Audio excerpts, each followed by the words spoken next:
Good morning साथियों, मैं जितेंद्र कुमार कुमावत आपका मेरे यूट्यूब चैनल पे स्वागत करता हूं। तो साथियों, फ्रेजल वर्ब्स का भी टॉपिक अपना चल रहा था और आज जो मैं टॉपिक आपके सामने लेके आया हूं वो इडियम्स और फ्रेजेस का लेके आया हूं, जिनको हिंदी में हम लोकोक्ति मुहावरे बोलते हैं। तो इडियम फ्रेजेस के क्वेश्चंस भी बहुत सारे आपसे पूछ लिए जाते हैं। तो साथियों, वीडियो को स्टार्ट करूं उससे पहले मैं आपसे ये कहना चाहूँगा कि इस वीडियो को आप लाइक कीजिए, शेयर कीजिए और इस वीडियो को ठीक है पूरे इंडिया के कोने कोने में पहुंचा दीजिए आप। और जीत का जो चैनल है, ये चैनल का डंका हर जगह बजना चाहिए। आपसे इस डंका बजवाने में आपका साथ चाहिए मेरे को। दूसरी बात यह है कि चैनल को सब्सक्राइब करना ना भूलिए। आज वो कैब को आगे बढ़ाते हुए इडियम फ्रेजेज मैं आपके सामने लेके आया हूँ। इडियम फ्रेजेज आप सब जानते हैं, लोकोक्ति मुहावरे। तो अब रोज़ आपके एक तो वीडियो आएगा इडियम फ्रेजेज का और एक वीडियो आपका आएगा फ्रेजल वर्ब्स का। तो फर्स्ट इडियम देखो आपके सामने कौन सा आ रहा है, वो देखें यहाँ पे। फर्स्ट इडियम आपके पास आ रहा है कि a bird's eye view. A bird's eye view, समझ में आ रही मेरी बात है? मतलब पक्षी की नज़र से देखना, इसको हम क्या बोलते हैं? पक्षी की नज़र से देखना। बर्ड्स आई व्यू मतलब पक्षी आसमान में उड़ता रहता है और उड़ते टाइम पे जब वो नीचे देखता है तो आप बताएं उसको क्लियरली सब कुछ दिखाई देता है या फिर थोड़ा बहुत ठीक है वेग सा उसे दिखाई देता है, अस्पष्ट दिखाई देता है? तो आपका आंसर होगा सर उसे अस्पष्ट दिखाई देता है, सब कुछ क्लियर दिखाई नहीं दे पाता है। ये बिल्कुल सही है कि क्लियर दिखाई नहीं दे पाएगा, क्योंकि ऊपर से आप देखते हैं तो सरसरी नज़र से देखना होता है। तो इसका मतलब क्या होगा बेटा कि ए व्यू ऑफ समथिंग, किसी चीज़ को देखना, फ्रॉम हाई अबव, ऊपर से किसी चीज़ को देखना, बहुत ऊपर से किसी चीज़ को देखना। हिंदी में कहूँ तो मैं लिख सकता हूँ सरसरी नज़र से देखना। क्या कर लेना? सरसरी नज़र से देख लेना। देखो क्वेश्चंस जो हैं वो अगर आपके बोल दिया जाए कि ये बर्ड्स आई व्यू का मीन्स क्या होता है, ठीक है, और 4 ऑप्शन दे दे, और तो 4 ऑप्शन में से आपको अगर ऑप्शन वाले क्वेश्चंस पूछता है तो फिर ये करके आना है कि a view of something from high above, किसी चीज़ को ऊपर से देखना, ठीक। और अगर सेंटेंस के अकॉर्डिंग पूछता है तो देखो कैसे पूछेगा आपसे, ठीक है। तो मैं यहाँ पर एक एग्जाम्पल देता हूँ। मैं लिख दूंगा कि फ्रॉम द प्लेन, आगे मैं लिखता हूँ वी हैड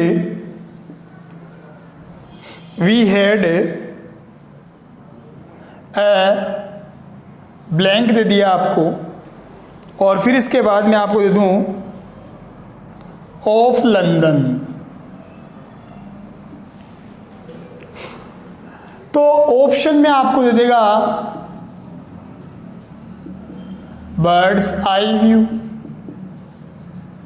बी में आपको दे देगा बोल्ट फ्रॉम द ब्लू,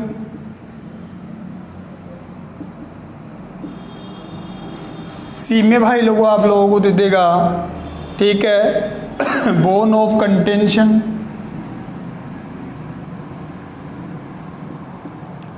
और डी में दे देगा आपको नन। अब इस तरीके का अगर कोई क्वेश्चन पूछ लेता है सेंटेंस के अकॉर्डिंग तो आप आराम से कर सकते हैं, ठीक है, कि प्लेन में थे हम लोग और प्लेन में से हमने लंदन को देखा। तो बताओ प्लेन में से अगर आप लंदन शहर को देखोगे तो सरसरी नज़र से देखोगे या नहीं देखोगे? तो बिल्कुल सही होगा ना। तो सरसरी नज़र से देखने के लिए हम क्या करेंगे? Birds eye view. ऐसे क्वेश्चन एग्जाम में पूछे जाते हैं अक्सर। तो मैं आपको ये कहना चाहूँगा कि ऐसे क्वेश्चन में मात नहीं खाना, अपने को ईजी वे में कर लेना है। तो एक तरीका तो ये होता है क्वेश्चन पूछने का। एक तरीका आपको दे देगा कि a bird's eye view means, bird's eye view means, इसका मतलब क्या होता है? तो आप क्या लिखेंगे? A view of something from high above, ठीक है जी। सेकंड जो इसमें मेरा बनता है, ठीक है, वो क्या बनता है? ए बोल्ट,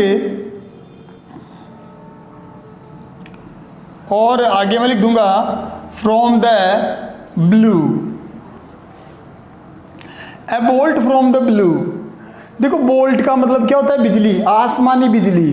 ब्लू का मतलब क्या होता है? आसमान। आई मेरी बात समझ? नीला आसमान। तो आसमान से बिजली गिरना, आसमान से आकाशीय बिजली गिरना।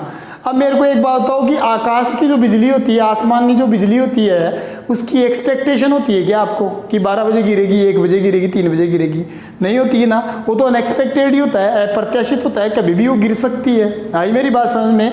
तो यहाँ पर इसका मीन्स क्या होता है? ठीक है, पहला तो मैं बोल सकता हूँ कि कंप्लीट सरप्राइज, ऐसे ही बोल सकता हूँ, कंप्लीट सरप्राइज इसका मीन्स होगा ये। जब बिजली गिरती है तो पूरी तरीके से हम लोग क्या हो जाते हैं? हैरान हो जाते हैं।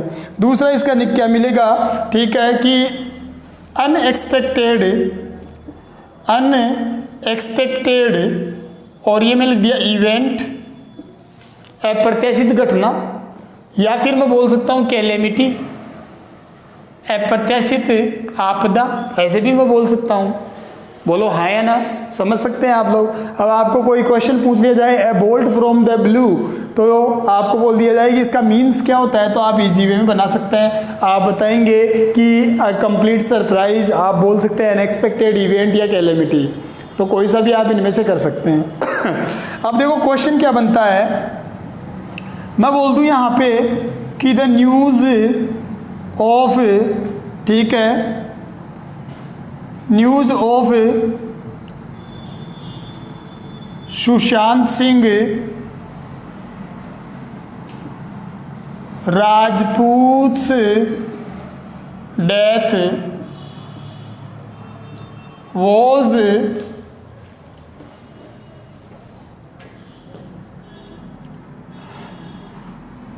for me। ये एक क्वेश्चन है आपके पास, इसको इजी वे में करना है। तो ऑप्शन आपको दे दिया जाए bolt from the blue,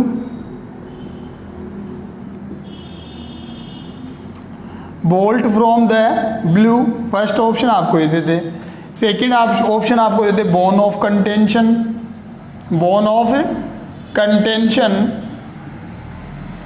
third आपको दे दे बर्ड्स आई व्यू,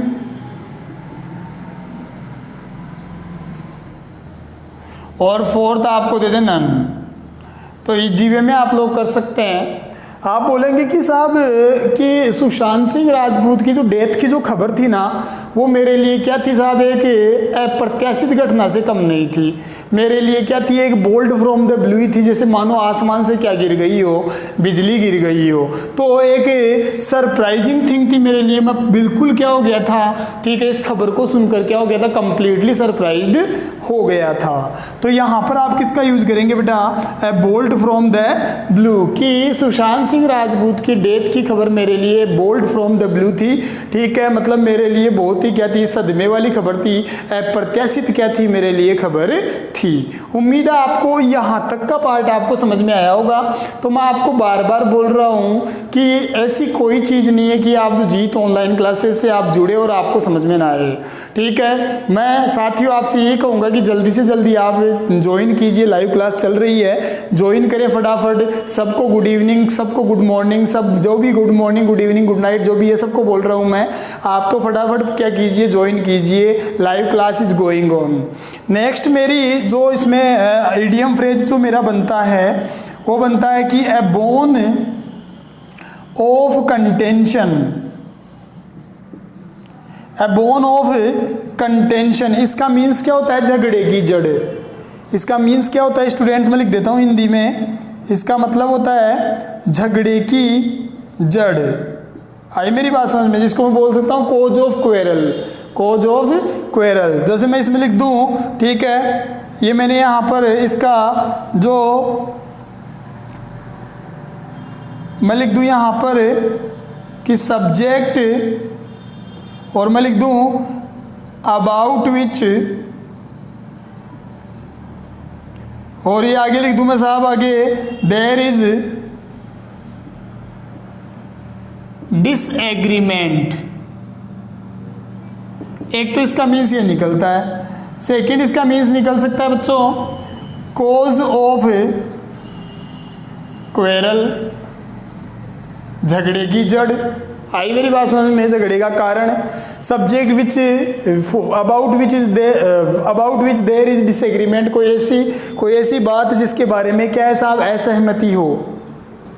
तो बोन ऑफ कंटेंशन का मतलब आप जानते हैं, बोन का मतलब डी होती है, बोन का मतलब क्या होती है? डी होती है। कंटेंशन का मतलब झगड़ा होता है। आप जानते हैं कि जो डॉग्स होते हैं ना, डॉग्स, ठीक है, वो एक अगर किसी मान लो एक गली में 5 डॉग्स हैं और किसी एक डॉगी को क्या मिल जाता है, कोई हड्डी मिल जाती है, तो बताओ 5 लड़ते हैं नहीं लड़ते हैं? और किस लिए लड़ते हैं? ठीक है, उस हड्डी के लिए लड़ते हैं। तो वो हड्डी उनके लिए क्या हो गई साहब? झगड़े की जड़ हो गई। तो बोन ऑफ कंटेंशन का मतलब क्या हो जाएगा? ठीक है, झगड़े की जड़ हो जाना, कॉज ऑफ क्वेरल होना, subject about which there is, ठीक है, डिसएग्रीमेंट। क्वेश्चन देता हूं मैं आप लोगों को। मैंने एक क्वेश्चन लिखा और मैंने लिख दिया कि कश्मीर, ठीक है, इज ब्लैंक दे दिया और मैं यहां पर लिख दूं बिटवीन, ठीक है जी, और ये मैंने लिख दिया इंडिया एंड पाकिस्तान। अब देखिए कश्मीर, इंडिया और पाकिस्तान के बीच में झगड़े की जड़ है या नहीं है? आपका आंसर यही होगा, हाँ बिल्कुल सर सही बोल रहे हैं आप, झगड़े की जड़ ही है। तो कश्मीर जो है इंडिया और पाकिस्तान के बीच में क्या है? एक झगड़े का कारण है, झगड़े की क्या है साहब? एक जड़ है। तो मैं यहाँ पर क्या लिख दूंगा? ए बोन ऑफ कंटेंशन। क्या है साहब? झगड़े का कारण है। तो आज मैंने आपको ये 3 इडियम फ्रेज बताए। साथियों, समय का अभाव होने के कारण मैं आज 3 ही बता पाऊंगा। कल के वीडियो में मैं आपके सामने और अच्छे तरीके से बढ़िया इडियम फ्रेजेज लेके आऊँगा और थोड़ा ज़्यादा इडियम फ्रेजेज लेके आऊँगा। आपका फीडबैक का मेरे को इंतज़ार रहेगा। वीडियो को अंत तक देखने के लिए आपका बहुत बहुत आभार, धन्यवाद, thank you, have a nice day साथियों।